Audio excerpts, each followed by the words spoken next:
അത് ഞാനിങ്ങനെ രോമം കഴിഞ്ഞ സീസണിലുണ്ടല്ലോ രോമം പറിക്കുന്നത്. അവളെന്തിയെ? സ്കൂളിൽ ചെന്നപ്പോ ഫ്രണ്ട്സ് എല്ലാരും ഉണ്ടായിരുന്നു. ഞാന് അറിയാണ്ട് ചെന്നത് സർപ്രൈസ് ആയിട്ട് ഈ ശല്യം വന്നു. അയ്യോ എന്താ അങ്ങനെയൊക്കെ ചോദിക്കണേ? ഇതിനൊരു ആശ്വാസമായിട്ടാ കണ്ടത്. സ്കൂളിൽ ഭയങ്കര ശല്യമാണോ? കുറച്ച്. എങ്ങനെയാ ഉപദ്രവിക്കുന്നത്? അത് ഞാനിങ്ങനെ രോമം കഴിഞ്ഞ സീസണിലുണ്ടല്ലോ രോമം പറിക്കുന്നത്. അവളെന്തിയെ? നീഹാര എവിടെ ഉണ്ടോ? വീട്ടിൽ വല്ലതും പോയി നിന്നോ? ഇല്ല. ഇത്രമാത്രം ഇൻസ്പയർഡ് ആവാൻ എന്താ കാരണം? അമ്മ ഇത് കേട്ടപ്പോ ഏറ്റവും ഞെട്ടിയത് എന്റെ മോളെ പോലെ വേറൊരാളോ. ദേവകുട്ടി അപ്പൊ എന്താ പാടാൻ പോന്നേ?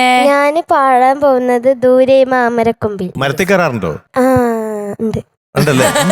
നീഹാര മിനിയേച്ചറാന്ന് തോന്നുന്നു നീഹാരയുടെ. ആ അല്ലേ, നീഹാര മരത്തിലും കയറും. കേറും. പേരമരത്തിലാണോ കേറാ കുട്ടി? അതെങ്ങനെ പഠിച്ചു ഇങ്ങനെ മേളിൽ കയറാൻ, കൊമ്പത്ത് കയറാൻ? അതൊരു കാല് വെക്കും, ഒരു കാല് വെച്ചു, പിന്നെ അടുത്ത കാല് വെക്കും. ഓ അത് ശരി. അപ്പൊ കൈ പിടിക്കേണ്ട മരത്തിൽ കയറണേ. അതായത് ഒരു കാല് അടുത്ത കാല് വെക്കുക. അമരം 4K ദൃശ്യ മികവോടെ നവംബർ 7 മുതൽ ലോകമെമ്പാടുമുള്ള തിയേറ്ററുകളിലേക്ക്.